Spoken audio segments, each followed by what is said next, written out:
మన ప్రభువుని మనం శుద్ధిస్తా ఉన్నాం. మరొక మాట నూరవ కీర్తనలో 4వ వచనం చూద్దాం, చూడండి. కృతజ్ఞతార్పణలు అర్పించుచు ఆయన గుమ్మములో ప్రవేశించుడి. ఏం చేయాలంట? కృతజ్ఞత అర్పణలు చెల్లించు. ఎందుకు చెల్లించటం? ఎందుకు మనం చెల్లించాలి? ప్రభు మనం సృష్టించాడు, అందుకు మనం కృతజ్ఞత అర్పణలు చెల్లించాలి. కాబట్టి సృష్టికర్తను మన ప్రభు అయిన యేసు క్రీస్తు వారు మనం సృష్టించాడు కాబట్టి ఆయన సన్నిధిలో మనం సాగిలపడాలి. ఇది ధర్మము. మనము సృష్టించిన సృష్టికర్తను మనం తెలుసుకున్నటువంటి వారుగా ఉన్నాం. కాబట్టి మన ఆరాధన ఆయనకే చెందాలి, మన నమస్కారం ఆయనకే చెందాలి. అది చూసి మన ప్రభు మహిమ పొందుతూ ఉంటాడు, ఘనత పొందుతూ ఉంటాడు. ఆ మహాదేవుని మనం సృష్టించినటువంటి వాడు, ఆ పుట్టించిన దేవుణ్ణి మనం ఆరాధించడము మనం ఎంతో ధనిలం. మన ప్రభువుకి మహిమ ప్రభావం ఆయనకే చెందాలి, మరి ఎవరికి చెందడానికి లేదు. చూడండి, 96వ కీర్తనలో 9వ వచనం చూద్దాం, చూడండి. పరిశుద్ధ అలంకారము ధరించుకొని యెహోవాకు నమస్కారము చేయండి. ఏం ధరించుకోవాలా? పరిశుద్ధ అలంకారములు, పరిశుద్ధ జీవితం, అలంకారం, పరిశుద్ధమైన జీవితం కలిగి నమస్కారం చేయండి. కాబట్టి మన ప్రభువు పరిశుద్ధుడు కాబట్టి ఆయన్ని ఆరాధించే వారు కూడా పరిశుద్ధులుగా ఉండాలి. మనం చెల్లించాలి. పుట్టించినందుకే కాదు, మనం పుట్టించిన దానికంటే ఎక్కువైనటువంటి మరొక విధానానికి మనం ఆయన్ని మహిమపరచాలి. కొత్త నిబంధన గ్రంథంలో యోహాను సువార్త మనం ఆయన్ని మహిమపరచడానికి ఒక వచనం మనం చూద్దాం. యోహాను సువార్త 19వ అధ్యాయము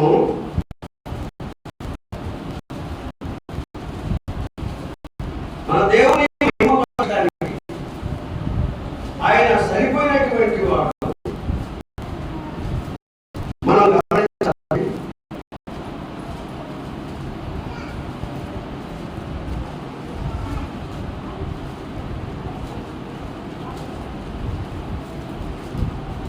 పంతొమ్మిది అధ్యాయం మన ప్రభు న్యాయాధిపతికి అప్పగించబడ్డాడు. ఏ పాపమైనటువంటి వాడు ఆ న్యాయాధిపతే చెప్తున్నాడు, ఇతని యందు ఏ దోషము నాకు కనబడట్లేదని. కాబట్టి మన ప్రభు పరిశుద్ధుడు కాబట్టి ఆయన దోషం లేనటువంటి వాడని మనం గమనించి ఆయన్ని ఆరాధించాలి. 6వ వచనం చూద్దాం. 19వ అధ్యాయం 6వ వచనం. ప్రధాన యాజకులను బంట్రోతులను ఆయన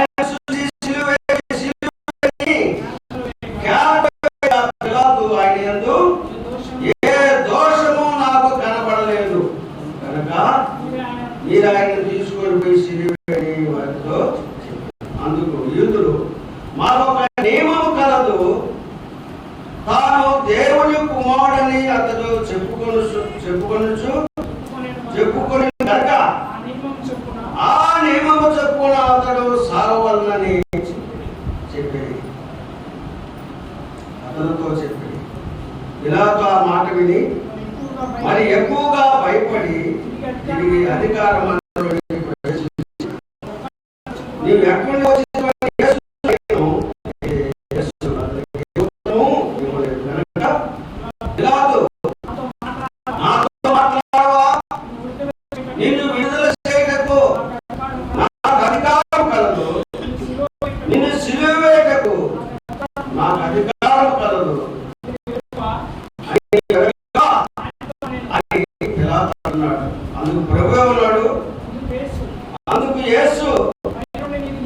పైనుండి నన్ను ఏం చేయాలన్నా, ఇడిపించాలన్నా, సిలువ వేయాలన్నా పైనుండి నీకు ఇస్తేనే కానీ నా మీద నీకు అధికారము ఉండదు. పైనుండి నా తండ్రి యొద్ద నుండి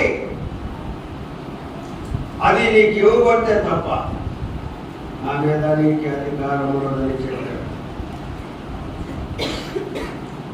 కాబట్టి మన ప్రభు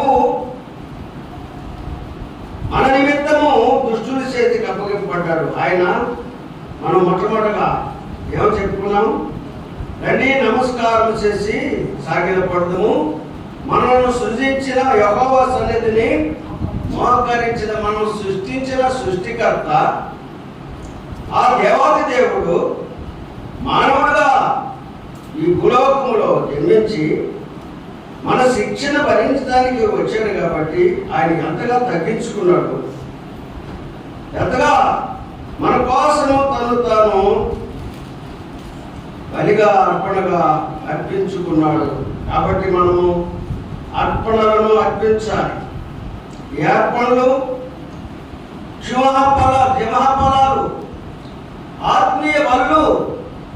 ఆయనకి మనం సింహఫలాలు అంటే నోట్లో నుంచి మనకి వచ్చే మాటలు సింహఫలాలు. నన్ను రక్షించినందుకు కొన్ని స్తోత్రములు అని చెప్పడమే. నా పాపల కొరకు నువ్వు సిలువ వేయబడ్డావు, నాకు రావాల్సిన శిక్ష నువ్వు పొందేవు ప్రభు అని మనం ప్రభువుని సింహఫలాలు అర్పించాలి. ఆయనకి ఇచ్చేది ఈ సమయం ఆయనకి ఇవ్వాలి, ఆయన్ని మహిమపరచాలి మనం అని వాక్య భాగం మనం గమనిస్తూ ఉన్నాం. సృష్టికర్తను అయినటువంటి మన ప్రభు ఒక కేవలం మానవుడిపై మనము రుణస్థులమై ఉన్నాం. ఆయన రుణము మనం జీవించినంత కాలము ఈ విధంగా శుద్ధించిన అది తీర్చుకోలేము.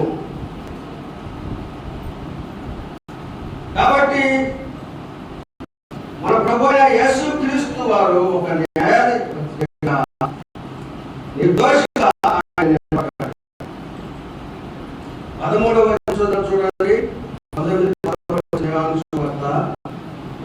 పిలాతు ఈ మాటలు విని యేసును బయటికి తీసుకుని వచ్చి రాళ్ళు పరిచిన స్థలమందు భాషలో ఆ స్థలమునకు గబత అని ఆ దినములో పస్కాను సిద్ధపరచు దినము. అప్పుడు ఉదయం 6 గంటలు మన ప్రభు అయిన యేసుక్రీస్తు ప్రభుని ఉదయకాలం 6 గంటలకు ఆయన న్యాయపీఠం మీద తీర్పుకు నిలబడాల్సి వచ్చింది. ఉదయకాలం మొదలుకొని మధ్యాహ్న కాలం వరకు 3 గంటల వరకు ఆయన్ని ఎంతగానో విమర్శించారు, వేధించారు, బాధించారు. ఆయన మన కొరకు అన్నిటినీ అనుభవించాడు, భరించాడు. మధ్యాహ్నం 3 గంటలకు ఆయన కేక వేసి తన ప్రాణాన్ని మన కోసం ఇచ్చాడు. ఆ ప్రాణం ఇచ్చినటువంటి మన దేవుణ్ణి, ఆ రక్తము గార్చిన మన ప్రభువుని మనము ఎంతగానో ఆరాధించాలి. ఆ ప్రభు మన మన పాపము నిమిత్తము చనిపోయి సమాధి చేయబడి 3వ దినమున ఆయన తిరిగి లేచినట్టుగా మనము పరిశుద్ధ గ్రంథంలో రాయబడింది. మధ్యాహ్న కాల సమయంలో ఆయన మరణాన్ని చూడలేక సూర్యుడు కూడా అదృష్టుడైపోయి మధ్యాహ్న కాల సమయంలో చీకటి పడిపోయింది. ఎంత భయంకరమైనటువంటి తీర్పు ఆ ప్రభువుకి ఇచ్చారు.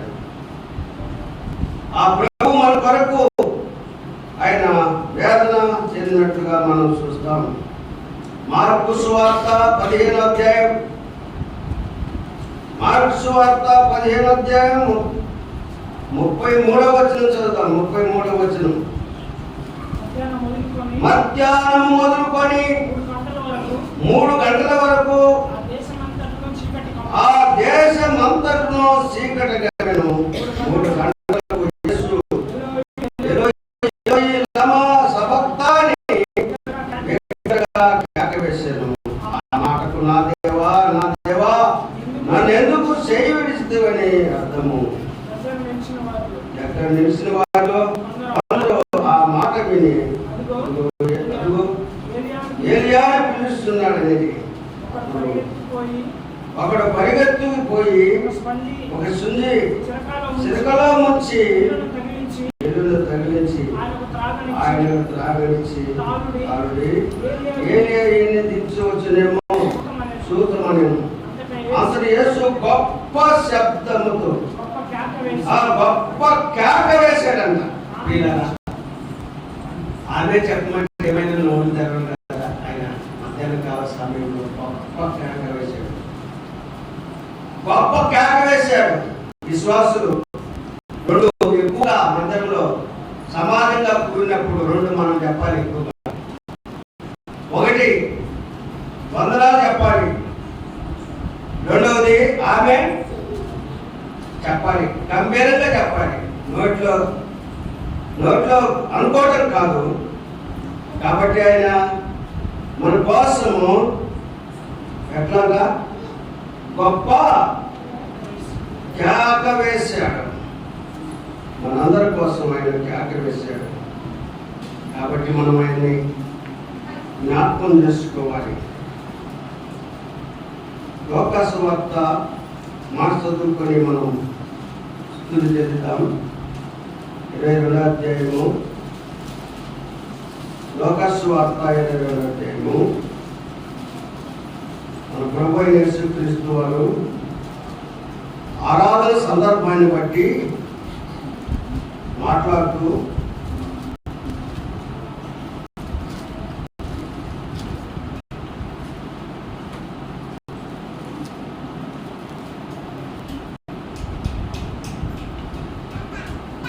వచనం 22వ అధ్యాయము 19వ వచనం లోకాసు వార్త చూడండి. బైబిల్ ఉన్నటువంటి వారు పిమ్మట ఆయన ఒక రొట్టె పట్టుకొని కృతజ్ఞతాస్తుతులు చెల్లించి ఆయన విడిచి వారికి ఇచ్చి, ఇది మీ కొరకు ఇవ్వబడుచున్న నా శరీరము, నన్ను జ్ఞాపకము చేసుకొనుటకై దీనిని చేయని.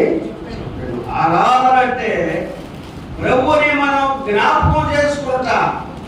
రోజు చేసుకుంటాంలే జ్ఞాపకం, కానీ ఈ ప్రత్యేకమైన సమయము, ఆరాధన సమయము, ఆయన మరణాన్ని జ్ఞాపకం చేసుకోవాలి. మన కొరకు ఎంత వేదన పడ్డాడో మనం జ్ఞాపకం చేసుకోవాలి. ఆయన చనిపోయి సమాధి చేయబడి 3వ దినమున తిరిగి లేచాడని మనం జ్ఞాపకం చేసుకోవాలి.